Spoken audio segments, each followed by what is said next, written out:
Hello, it's Jay here again with another video, and in this lesson we're going to return to the block movement script, and this time we're actually going to work on stopping the blocks when they hit a certain depth or they hit another game object. So I've got the block movement script open. I've also got the spawn block script open as well. We'll need both of those. And what I'm going to do, I'm going to come to our resources folder, and every shape I'm going to come to add component, and I'm going to add a rigid body. Now, we're not using the rigid body for movement. We're not using it for its physics. We're going to use our own programmed physics. We're going to use this basically for detection.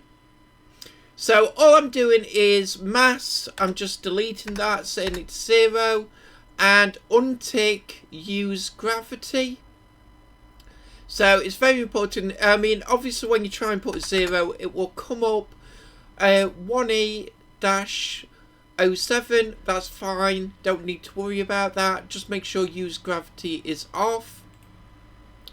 So I always get asked questions like why not just use the inbuilt physics of the rigid body? These tools are there. They're good. Why not use them? Why program your own? And the reason I like to do my own physics and program things using, not necessarily not using these inbuilt tools, but using them as little as possible, or for very simple things, it's because you don't learn much about coding using inbuilt tools. The inbuilt tools are great, and I do recommend using them when you go off and create your own original project. But this my video is about learning to program. You learn more by doing everything yourself, or as much as you can yourself, and it's also, and this is particularly applicable at the moment with the latest controversy with Unity that just occurred not long back. Programming your own also helps if you do decide to move your project to another game engine. There's the obvious issue that that new game engine you're porting to might not have the same inbuilt tools. So that's a very good reason for learning to do it all in code, which is why I'm just using rigid body this time. Just for detecting when blocks touch each other, and also then just to lock the constraints once they've gone as low down as they possibly can. If you don't understand that, don't worry, it will become obvious as I explain things. So that is the reason we're getting rid of use gravity, and of course we have our own physics, as I say. So with that said, we've got all those done now. And now we'll come back to and we'll begin in the spawn block script. And let's create of type public static bool. And I'm just going to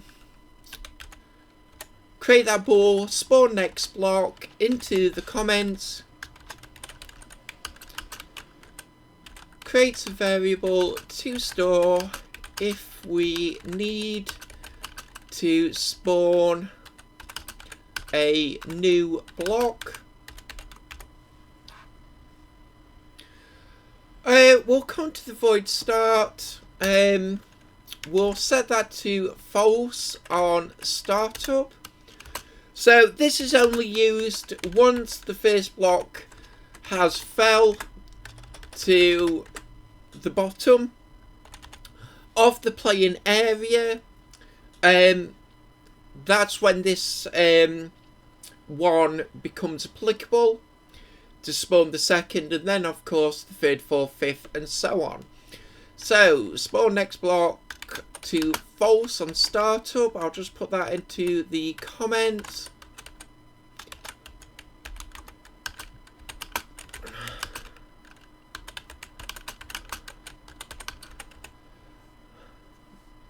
And now we'll come to the void update. I'll put this under this if statement, but below this testing code we've got here. And I'm just going to create another if statement saying if underscore spawn next block is equal to true. Now we'll set it to true from the other script, so that's the reason there's no code in this script set it to true. And it's also the reason we've made it a static, so we can reference it in the block movement script and set it to true. So I'll just put in the comments if it's equal to true.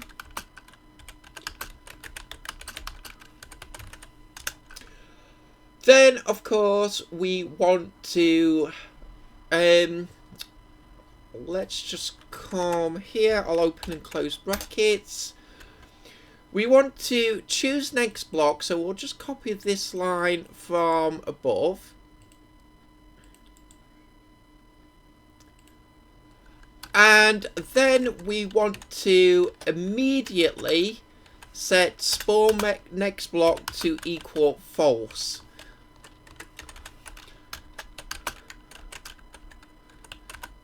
So very important we set it back to false so we don't end up with a load of blocks spawning at once.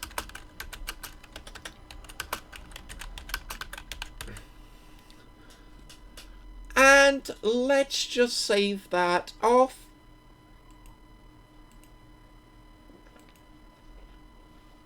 And that's all the code for the spawn block script. Now we're going to come to the block movement.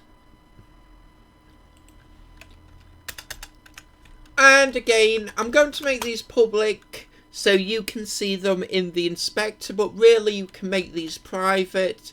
Again, it's something I will do once we've actually got further along. I'll come back and set all these private once everything's more or less finished and we know what works and what doesn't, and you've seen it all working in the inspector.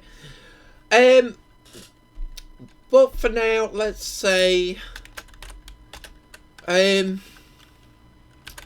defines if we need to lock the block's position. And again public, and I'm going to use rigid body underscore rigid body will be fine. Let's close that off.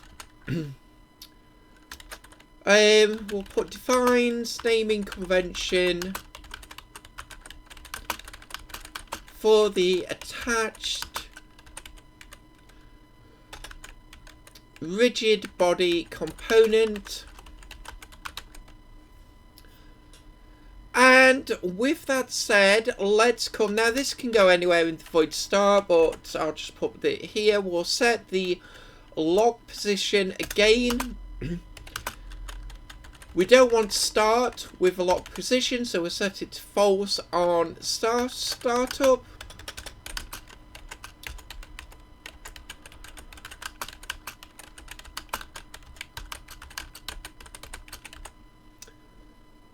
So let's just save that there. We've got the variables and the void start in place.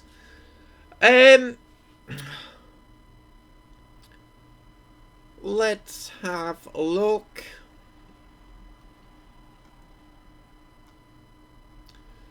I'll put this at the end of the script actually. And we're going to create of type private void, and we're going to call it freeze constraints. We'll open and close brackets, we'll open and close again. Let's copy the debug log in there. And just swap out the naming convention.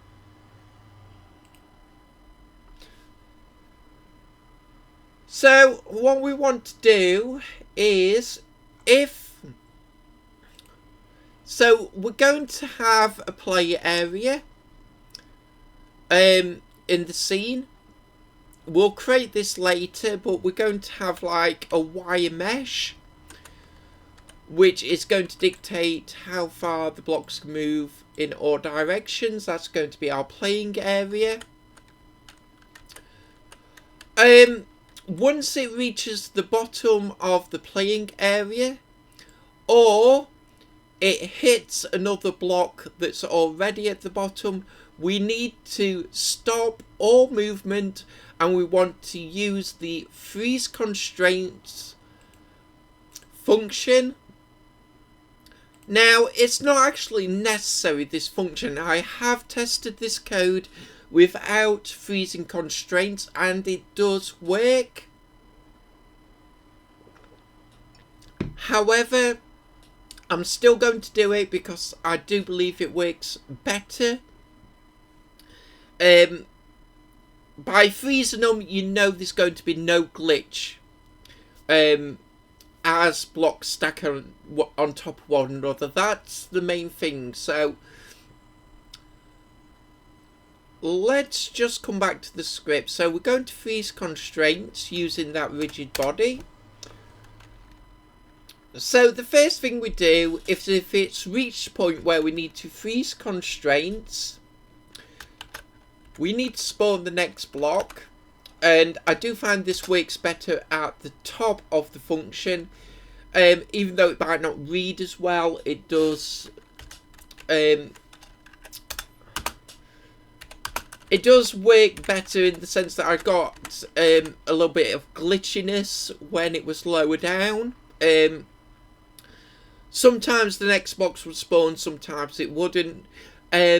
Moving it to the top of the function virtually eliminates this. Now, it does happen now and again, but it's not a problem. We will be fixing that once we've actually got everything working. We'll polish up the code, and I've already got that planned out, so that's not a problem.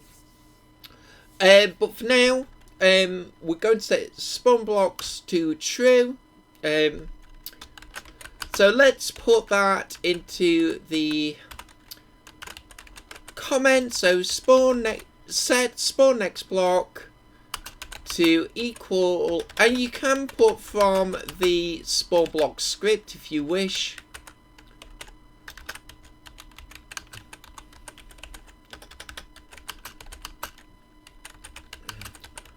So you can put that into your comments. I'll leave that whether you choose to do that or not. So we're going to set lock position to true, and we'll close that off. So we're setting the lock position here now to true.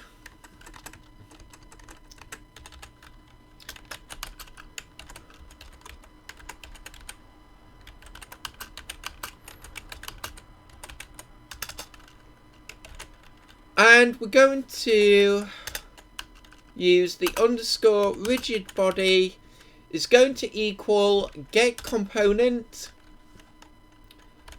and then we open and close brackets. Inside the brackets, rigid body, end of the line, open and close a different set of brackets, the normal curve brackets, and then close the line off. And we'll quickly put this into the comments. So we're setting that rigid body variable we created to equal the rigid body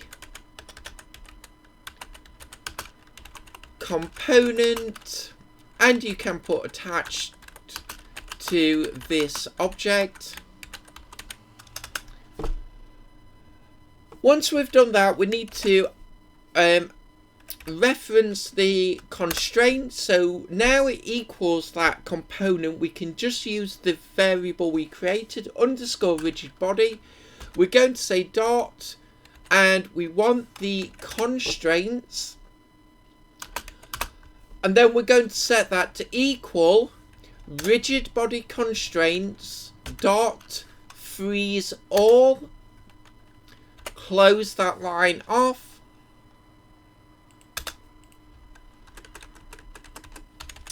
Into the comments, I'm just breaking it up for commenting set. Let's see, rigid body. So rigid body constraints. Yeah, I'll just put that. That will be fine. To equal freeze all, and we just need one last line of code here. We're going to get component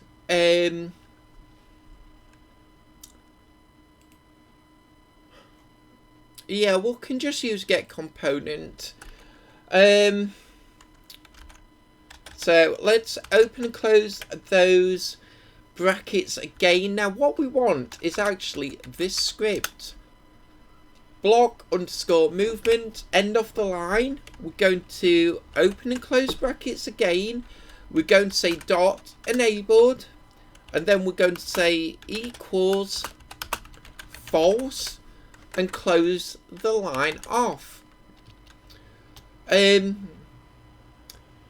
I'll just put this that we disable the block movement script, because now this script has no reason to run once the block rests in a set position. So we'll just disable the script, and that way it's just a way of optimizing the game. So above that, we're going to create another void, and what we're going to do is use on collision enter, and it should set it up like this with collision and then collision with the lowercase in the brackets, on collision enter. And all we're going to do is call the freeze constraints.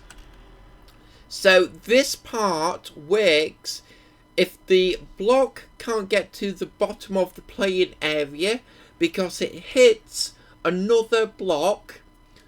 That is when the on collision is called, and we freeze that block because otherwise it will try and pass through the block below. We don't want that. We want it to rest on top. That is what happens with this on collision enter. And we'll just put that we're calling the freeze constraints function, and we'll just save that off. Now what about the first block? We need that to stop when it gets to 0 or the bottom of the playing area. So let's come back to the move block function, and what we're going to do is first, if the lock position is equal to true, we'll return. Let's close that off. So this just means that the block has rested in its final position. We no longer, we want to make sure it doesn't try and move again. Now, I'm aware on Tetris, the modern versions allow you to spin. You get that sort of half a second when it hits another block or it hits the bottom of the playing area. You can still spin it if you're fast enough. That's actually fairly easy. It's just a case of adding a delay, but we're going to do all those little things later. We're just going to get the basic functionality working to begin with. So I'll just put in the comments, if lock position is equal to true, then do nothing and return. And it's going to be the same for what I'm about to say next. Now, I'm just coming, so please take note where I'm putting this code. I'm coming below these functions, and what I'm going to do is say if transform dot position on the y-axis equals 0. Come to the end of the line, we'll open and close brackets. Now, I know what you're thinking.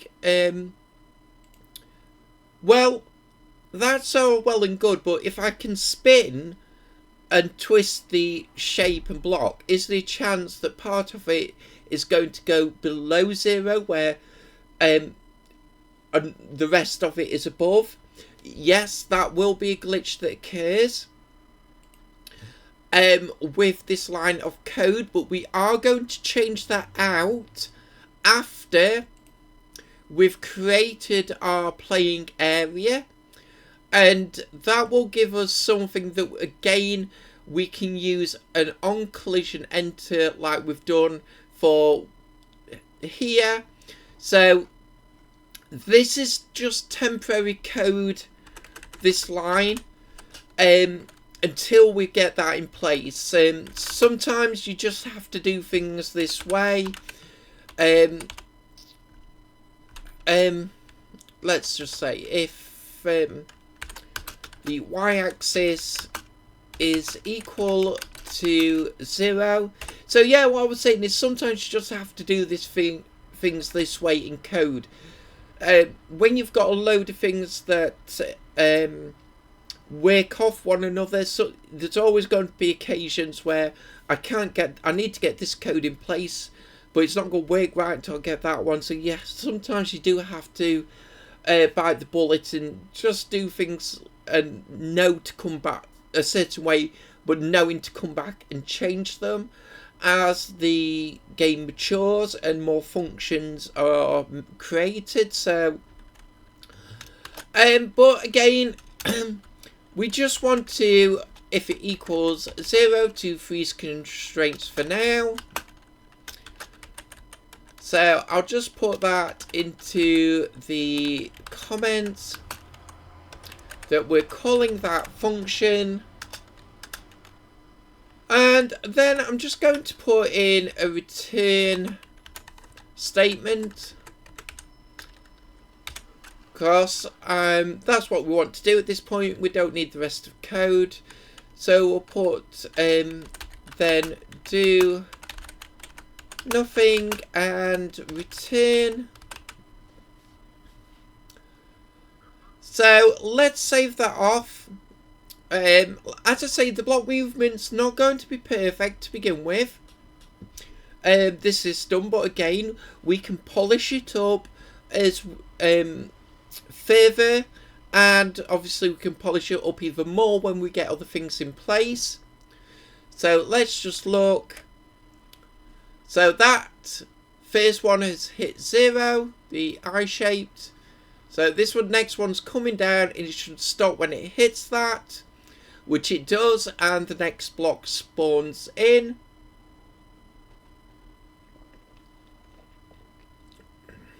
And we can see now the blocks are stacking.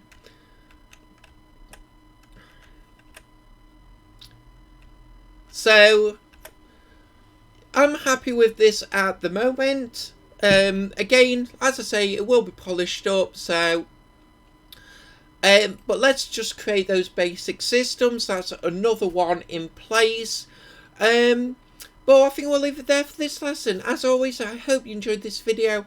I hope to see you next time. And until then, as always, bye for now.